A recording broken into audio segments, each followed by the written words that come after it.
बिस्मिल्लाहिर्रहमानिर्रहीम। Dear students, आज हम स्टार्ट करेंगे अपना next chapter that is about electric fields. So first of all we have to define that what is an electric field.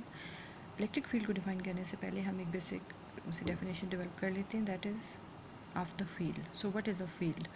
Field आपका किसी भी physical quantity का हो सकता है।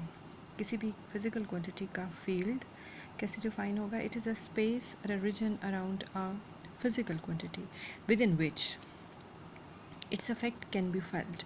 कोई भी फिज़िकल क्वांटिटी आपके पास, चाहे वो कोई स्केलर हो चाहे कोई वो वेक्टर हो, उसके इर्द गिर्द वो सारी स्पेस, वो सारा रीजन, वो सारी जगह जहाँ तक उस फिज़िकल क्वांटिटी के असर को महसूस किया जा सकता है, उसके असर को ऑब्ज़र्व किया जा सकता है, फील किया जा सकता है, मेजर किया जा सकता है, किसी टेस्ट पार्टिकल के ऊपर उसको टेस्ट किया जा सकता है, दैट स्पेस और region around that physical quantity will be called its field. For example, इसकी सिंपलेस्ट एग्जांपल मैं आपको अगर डेली लाइफ में दूँ तो आपका फ़ैन है।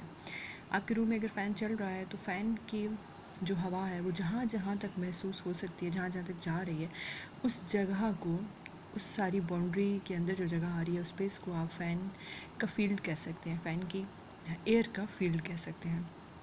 और जिस बाउंड्री से बाहर उसकी हवा नहीं पहुंच रही वो उसके फील्ड से इनफेक्ट बाहर है। सो हर फिज़िकल क्वांटिटी का फील्ड होता है। अगर टेम्परेचर है, अगर आपने आग जलाई हुई है, आग की हिद्दत, उसकी गर्माइश, उसकी हीट उसके सराउंडिंग्स में कहाँ कहाँ तक जा रही है, जहाँ तक पहुँच रही है वो सारा एरिया, वो सारी जगह, वो सारी स्पेस उसके फील्ड के अंदर, उसकी हीट फील्ड के अंदर है। इसी तरह से आपकी कोई भी वेक्टर क्वांटिटी है उसकी भी फील्ड है, कोई भी स्केलर क्वांटिटी है उसका भी फील्ड। हर फिजिकल क्वांटिटी की सराउंडिंग्स में वो सारी स्पेस, वो सारी जगह जहाँ तक आप उसके असर को महसूस कर सकते हैं, मेजर कर सकते हैं, फील कर सकते हैं, वो सारी रीजन, वो सारा स्पेस उसकी फील्ड कहलाती है। सो स्केलर क्वांटिटीज़ के जो फील्ड्स होते हैं वो स्केलर फील्ड्स कहलाते हैं। वेक्टर क्वांटिटी अगर कोई है और उसके सराउंडिंग्स में जितनी भी जगह आप ले रहे हैं, यानी वेक्टर क्वांटिटी के फील्ड को आप ले रहे हैं, तो दैट इज़ वेक्टर फील्ड। इसी तरह से आपका डेफिनेटली इलेक्ट्रिक फील्ड भी एक फ़िज़िकल क्वांटिटी है।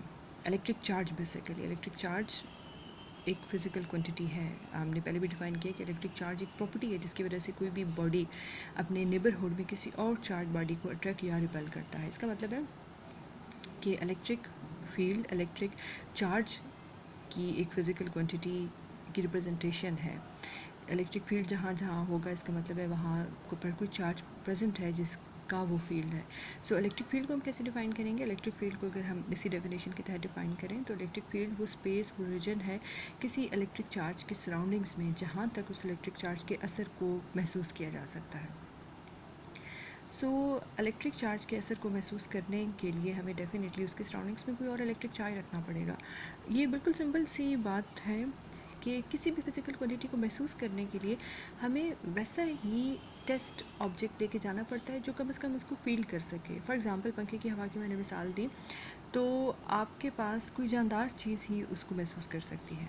ओके, आप डेली लाइफ एग्जांपल है ये, आजकल आपके घर में आप इसको हर टाइम ही ऑब्जर्व कर रहे हैं। अगर कोई लोहे की चीज़ है, कोई आपका पिलो है, कुशन है, उसे इस चीज़ से फ़र्क नहीं पड़ता कि हवा है या नहीं है, वो उसको महसूस कर रहा है, नहीं कर रहा, बराबर है। लेकिन कोई लिविंग ऑर्गेनिज्म है या कोई ऐसी चीज़, ऐसी रिप्रेजेंटेशन, फॉर एग्जांपल एक पिलो मैं रख दूँ और मैं कहूँ कि ये हवा से उड़ेगा या नहीं उड़ेगा, साथ में एक मैं पेज रख दूँ कि ये हवा से उड़ेगा या नहीं उड़ेगा, तो कौन सी चीज़ ज़्यादा रिस्पॉन्सिव है हवा के लिए? ज़ाहिर है पेज, बिकॉज पिलो हैवी है, वो उसको फील नहीं कर सकता। सो कन्वे करने का मतलब ये है कि जिस फील्ड को आपने महसूस करना हो उस फील्ड को रिस्पॉन्स देने के लिए एक्टिव चीज़ ही एज अ टेस्ट पार्टिकल इस्तेमाल की जाती है। इलेक्ट्रिक चार्ज के अगर फील्ड को हमें महसूस करना है तो ज़ाहिर है हमें एक ऐसी चीज़ ही टेस्ट पार्टिकल के तौर पे यूज़ करनी होगी जो खुद इलेक्ट्रिक नेचर की हो, जो इलेक्ट्रिक नेचर जिसकी एक्टिव हो, जो इलेक्ट्रिक चार्ज को रिस्पॉन्स दे सकती हो, जो इलेक्ट्रिक चार्ज से अट्रैक्ट या रिपेल होती हो। इट्स मीन कि इलेक्ट्रिक फील्ड को महसूस करने के लिए, किसी भी चार्ज के इलेक्ट्रिक फील्ड को महसूस करने के लिए उसके सराउंडिंग्स में हमें बाहर से कोई और चार्ज ही लाना पड़ेगा, चाहे वो पॉजिटिव या नेगेटिव हो, डजंट मैटर, लेकिन कोई चार्ज पार्टिकल होना चाहिए।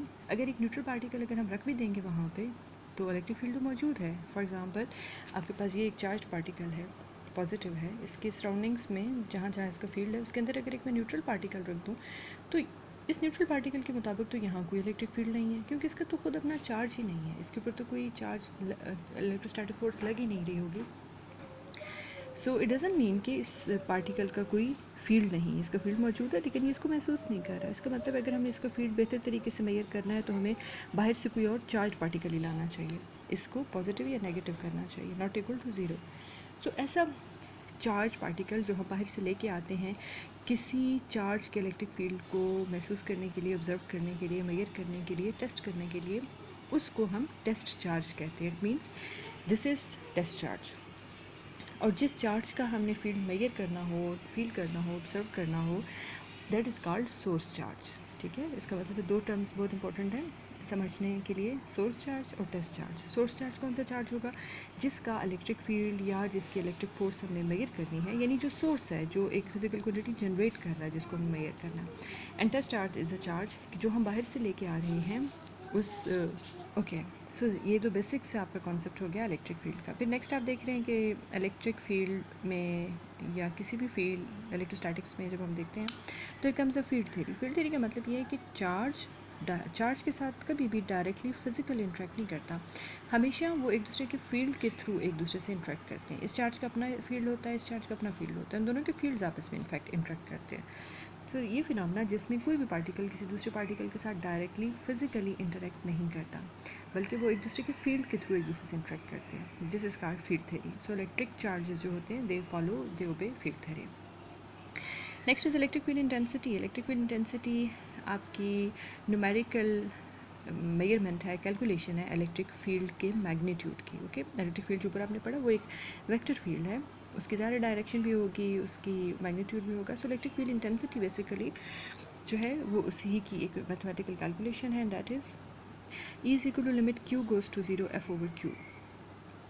Force, electrostatic force per unit charge, ये नीचे जो आएगा दिस इज टेस्ट चार्ज, और जो ऊपर है ये इलेक्ट्रोस्टैटिक फोर्स है सोर्स चार्ज की जो टेस्ट चार्ज के ऊपर लग रही है। Okay, so electric field intensity अगर किसी सोर्स चार्ज की वजह से हमें मालूम करनी है तो सोर्स चार्ज के फील्ड में हम एक टेस्ट चार्ज लेके आएंगे और उस टेस्ट चार्ज के ऊपर वो सोर्स चार्ज जितनी इलेक्ट्रोस्टैटिक फोर्स लगा रहा होगा दैट उसकी जो कैलकुलेशन है that is electric field intensity. Limit Q is equal to 0 हम क्यों यूज़ कर रहे हैं? बिकॉज टेस्ट चार्ज हमेशा इनफाइनाइटेसिमल, ये जो लिमिट है ये क्यों टेस्ट चार्ज के ऊपर है ना, कि टेस्ट चार्ज अप्रोचेस टू 0, यानी उतना छोटा है कि तकरीबन 0 के बराबर है। टेस्ट चार्ज को हमेशा छोटा ही लिया जाता है, इनफाइनाइटेसिमल लिया जाता है। क्यों? क्योंकि अगर हम उसको बड़ा ले लें तो वो उल्टा सोर्स चार्ज को ओवरकम कर ले। सोर्स चार्ज ज़ाहिर है जो चार्ज ज़्यादा बड़ा होगा उसका इन्फ्लुएंस ज़्यादा आना शुरू हो जाएगा। जैसे अगर कमरे में आपने पंखा लगाया हुआ है और साथ में अगर आप AC ऑन कर दें तो पंखा आपका निगलेक्ट हो जाएगा। पंखा गर्मी को कंट्रोल करने के लिए अब मेजर पैरामीटर नहीं रहा, अब आपका मेजर पैरामीटर AC हो गया। इसका मतलब ये है कि आपने अगर सोर्स की वजह से मेजर करना इलेक्ट्रिक फील्ड तो सोर्स चार्ज को ही ज़्यादा बड़ा होना चाहिए ताकि उसी का इफेक्ट, उसी की कैलकुलेशन, उसी के इलेक्ट्रिक फोर्सेस जो हैं वो डोमिनेट रहें। टेस्ट चार्ज छोटा हम रखेंगे, टेस्ट चार्ज का मकसद सिर्फ और सिर्फ ये जज करना है, ये इंडिकेटर दे देना है कि हाँ यहाँ पर कोई इलेक्ट्रिक फील्ड मौजूद है। ठीक है, दैट्स वाई टेस्ट चार्ज हमेशा सोर्स चार्ज के मुकाबले में बहुत छोटा लिया जाता है, इतना छोटा कि वी से इट अप्रोचेस टू 0। ओके, ज़ाहिर है इसकी लिमिट न्यूटन पर कूलम या वोल्ट पर मीटर भी आप ले सकते। वोल्ट पर मीटर कहाँ से आया? Electric field is equal to V over D। ये भी हम आगे चल के डेराइव करेंगे। Electric field as gradient of potential इसे कहते हैं। ये ऊपर V is potential and D is distance. अगले चैप्टर में हम ये चीज़ डेराइव करेंगे। सो यहाँ से इलेक्ट्रिक फील्ड की यूनिट वोल्ट पर मीटर भी निकलती है, लेकिन जो इसकी बाय डेफिनेशन यूनिट है that is this one, newton पर coulomb. Okay, thank you so much.